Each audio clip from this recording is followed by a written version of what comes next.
l'idée des Scouts est venue suite à une... C'était un groupe universitaire, d'universitaires et de cadres tunisiens. On s'est mis ensemble pour travailler sur le projet de la réforme universitaire. Par la suite, d'autres cadres qui se sont rejoints à nous et les motivations de continuer à travailler sur d'autres projets pour la Tunisie nous a motivés pour mettre en place, pour créer un espace d'échange, un espace de travail, un espace de coopération. Et là, l'idée de créer l'association, de créer ESCOT a été lancée. On a créé ESCOT l'année dernière, le 7 avril, et ça a été confirmé par la préfecture que depuis quelques mois. Voilà. Donc les objectifs d'ESCOT, c'est d'abord d'offrir cet espace d'échange, cet espace de travail, de coopération, de promouvoir le rôle des compétences. Comme tu le sais, les compétences, la Tunisie elle est très riche par ses compétences et favoriser l'échange entre ces compétences serait très bénéfique pour le pays. Aussi favoriser les relations entre les personnes, les entreprises et aussi leurs homologues en Tunisie, créer aussi donc de partenariats, ça aussi c'est très important. Voilà donc ESCOT œuvre pour cet échange, cette collaboration, pour ce travail en groupe au service et pour l'intérêt du pays. Ça a été un peu l'objectif, voilà, au début, donc ça a été l'objectif principal, et par la suite, bon, donc, quand l'ESCOT a été créé, on a élargi un peu le périmètre et on a créé des pôles. On a maintenant 4 pôles qui sont créés au niveau d'ESCOT. On a un pôle finance, économie-finance, on a un pôle ingénieur, on a un pôle santé et on a un pôle université. Donc, des activités plutôt à caractère universitaire, donc justement sont en relation avec dont le pôle université constitue justement une partie des activités d'ESCOT. Non, on voudrait embrasser le maximum justement de compétences. La réforme universitaire et on a mis en place un rapport, une étude justement concernant la réforme universitaire intitulée la réforme universitaire en Tunisie de l'audace. C'est-à-dire, bon, il y a beaucoup de choses à faire, donc il faut du courage, il faut vraiment voilà, de la ténacité et aussi de la patience pour justement faire les réformes qui s'imposent dans le secteur universitaire. Si on en parle un petit peu de ce rapport. Ce rapport, comme je l'ai mentionné, donc il est rédigé, il est sur le site de l'association. Il a été transmis au ministère. Il a été transmis au ministère à l'ex-ministre de l'enseignement supérieur et aussi au nouveau ministre de l'enseignement supérieur. Donc là, peut-être je profite pour signaler que ESCOT, bien sûr, comme vous certainement l'avez compris, c'est une association apolitique. Elle œuvre et coopère avec tout le monde. Elle n'a aucune couleur politique. La seule couleur, c'est la couleur du drapeau. D'ailleurs, elle est dans le logo de l'association. Voilà. Et elle est ouverte à toutes les compétences. Au contraire, même elle est demandeuse. Elle demande que le plus de compétences nous rejoignent justement et viennent coopérer parce que voilà, le but, tous on a le même but et on a les mêmes objectifs, c'est de faire quelque chose qui peut être d'intérêt pour le pays. ni plus ni moins. Voilà, donc c'est un peu ça. Donc voilà, donc le rapport a été transmis justement donc au ministère. Le rapport il est composé de 4 chapitres, et voilà qui couvrent les grands axes de l'université. Les grands axes, ça concerne les formations, la recherche scientifique, la relation avec le monde socio-économique et aussi le côté recrutement et gouvernance. Ce sont les grands chapitres, les 4 chapitres qui concernent l'université. Donc voilà, nous, on a essayé d'écrire d'abord au niveau de chaque chapitre l'existant, pas d'une manière exhaustive. D'abord, bon, ça demande, mais on a quand même essayé de mettre les éléments les plus visibles. On a fait aussi une étude sur place, donc voilà, pour connaître un peu et être au courant un peu de l'existant. Et après, nous avons fait une analyse et chaque chapitre est clôturé par une liste de recommandations. Aussi des recommandations analysées aussi. Donc voilà pourquoi on propose cela. Voilà. Donc nous avons voilà donc décrit à peu près, on a couvert à peu près toutes les questions qui peuvent être posées au niveau de l'université. Voilà. Donc au niveau par exemple des formations, c'est surtout le système LMD qui a fait couler beaucoup d'encre, qui était à l'ordre du jour. Même jusqu'à maintenant, jusqu'ici. Donc c'est un sujet assez abordé. Voilà. Donc aussi on a traité ce sujet en profondeur et nous avons donné des recommandations. Voilà pour les grandes lignes. Hein. Pour la recherche, c'est plutôt en fait la structuration de la recherche, parce que l'organisation et tout ça. Et au niveau de la relation avec le monde socio-économique, voilà, maintenant, ça c'est justement, il n'y a pas de...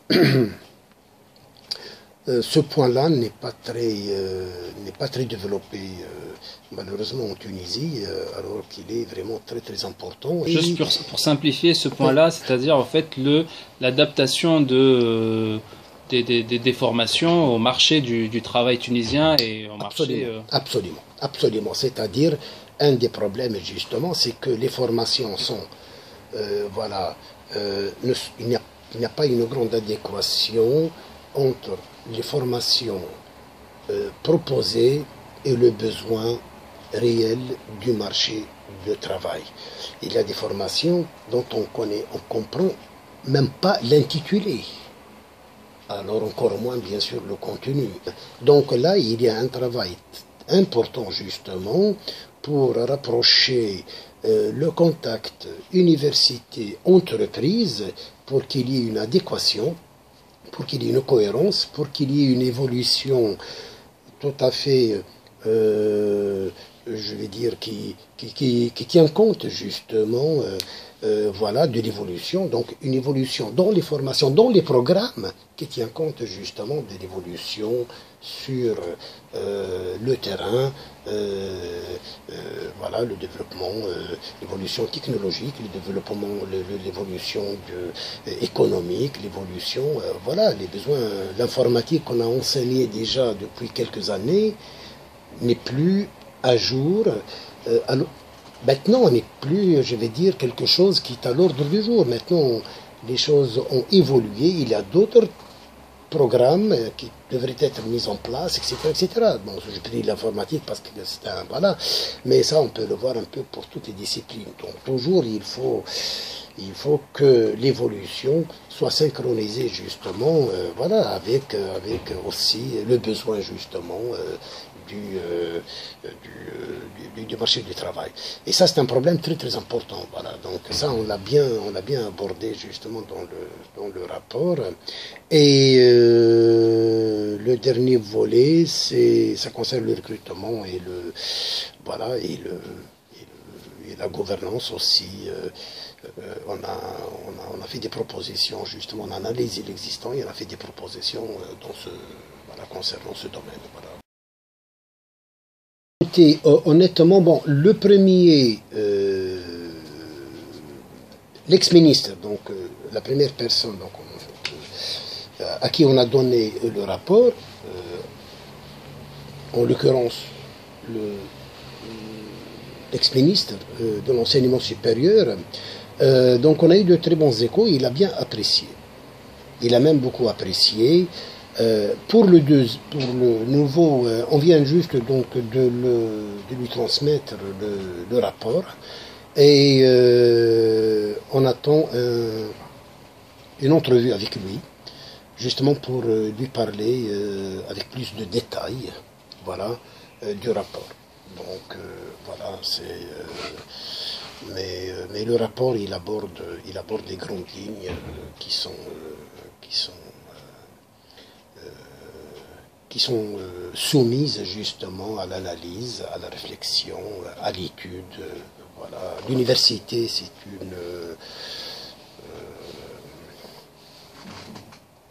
un chantier. C'est un grand chantier et ça demande vraiment beaucoup de travail parce que là où tu vas trouver voilà, donc des difficultés, tu vas trouver des choses qui devraient être reformées, qui devraient être reprises. Voilà. Donc, voilà, c'est un très, très grand chantier. Maintenant, est-ce que voilà, cela va se faire maintenant, après? De toute manière, voilà, je veux dire que les choses ne vont pas se faire d'une manière, je veux dire, rapide, quoi. Donc, voilà, ça demande certainement un certain nombre d'années pour que vraiment l'université soit réformée sur de bonnes bases. Donc c'est très facile, les gens peuvent justement aller sur le site et soit nous écrire, télécharger ou très prochainement ils peuvent participer en ligne ou faire un virement. Voilà donc voilà, donc elle n'est pas, notre participation, aussi notre utilisation n'est pas très chère du tout, hein, c'est 30 € par an, donc voilà. Parce que le but justement, notre but c'est d'avoir des gens. Le but c'est pas justement de faire, hein, on fait jamais de fortune dans les associations. Peu importe la cotisation, on fait jamais parce qu'on peut, donc voilà, nous le but c'est d'avoir le plus de monde qui viennent pour travailler ensemble. C'est de constituer une force, voilà, de travail, voilà, qui peut produire plus de choses, qui peuvent avoir plus de poids, qui peuvent influer plus sur justement des projets en Tunisie et prendre part justement aussi voilà, dans les grands projets, dans les innovations qu'on veut faire pour notre pays et d'être vraiment un acteur. Donc c'est un peu ça le but, c'est ça le but et l'objectif pour lequel l'association a été créée. Voilà, donc nous, on est très heureux justement de voir des gens s'associer à nous, voilà, et voilà, pour nous rejoindre, il n'y a aucun souci, donc là, ils peuvent aller sur notre site, et là, je profite justement, puisque là, je me donne un peu donc de lancer un appel un peu, donc là, on est vraiment on est très demandeur, de force, de compétences, et Scott, elle est ouverte. Elle est ouverte, comme j'ai dit tout à l'heure, justement, à toutes les compétences. Donc là, toutes les compétences seront les bienvenues. Et on serait très heureux, justement, voilà, donc d'avoir notre association, justement, s'élargir avec ses compétences, avec ses pôles aussi, d'accord, et être plus efficace, être plus active, être plus productrice voilà, donc d'activités et de fruits justement qui peuvent justement s'avérer, et j'espère bien sûr de grand intérêt pour notre pays, pour la Tunisie. Monsieur Mahjoub. Donc personnellement, donc là on est à l'université Paris-Dauphine. Donc nous parler de vous, de votre parcours et de ce que vous faites aujourd'hui. Voilà, bon, d'abord vraiment je te remercie, voilà, pour la question. Voilà, à Dauphine, je suis professeur classe exceptionnelle et mon domaine, c'est ce qu'on appelle la recherche opérationnelle et l'optimisation, une des branches des mathématiques appliquées, et c'est en relation avec l'informatique.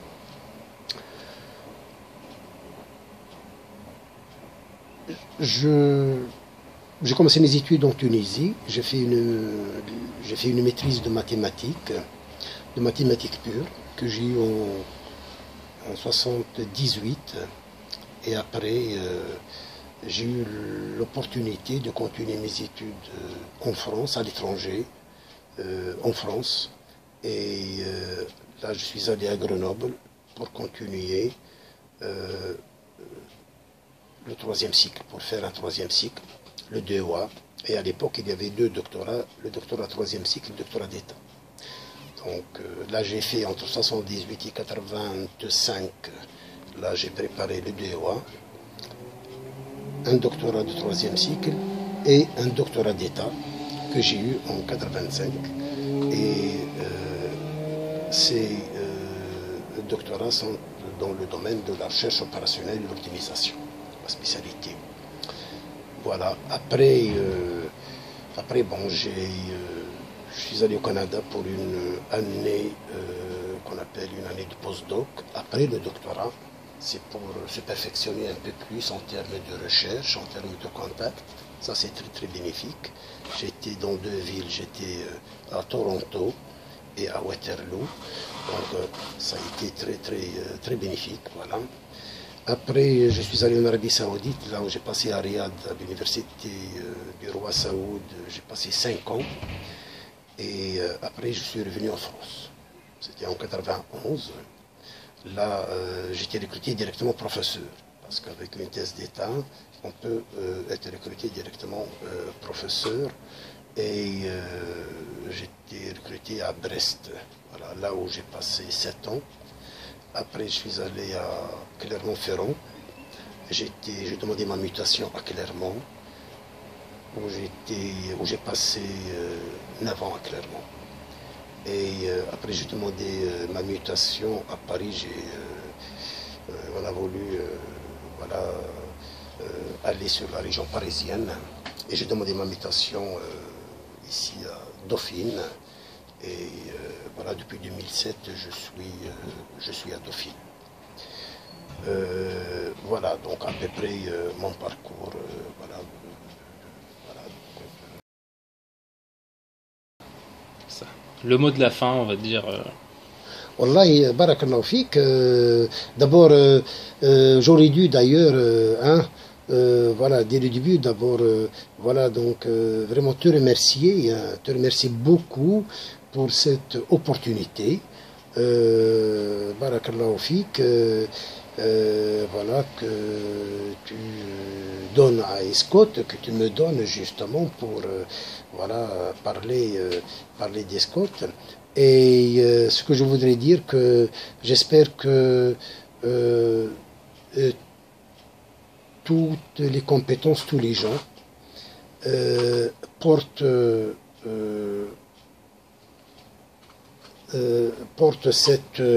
ce souci de contribuer dans ce passage, dans ce développement de la Tunisie vers une nouvelle Tunisie, une Tunisie où les gens coopèrent, une Tunisie où il y a du partenariat entre tout le monde, voilà, et que voilà, tout le monde travaille au service du pays, et que tout le monde voilà, veut et souhaite voir la Tunisie, un pays vraiment, voilà, un pays de paix, un pays de démocratie, un pays de science, un pays de développement aussi, de richesse économique, voilà, un pays d'esprit ouvert, un pays, voilà, des gens qui travaillent ensemble, voilà, pour s'aider, mais à la fin, le fruit, il va pour, voilà, pour notre pays. C'est ça la mission d'ESCOT,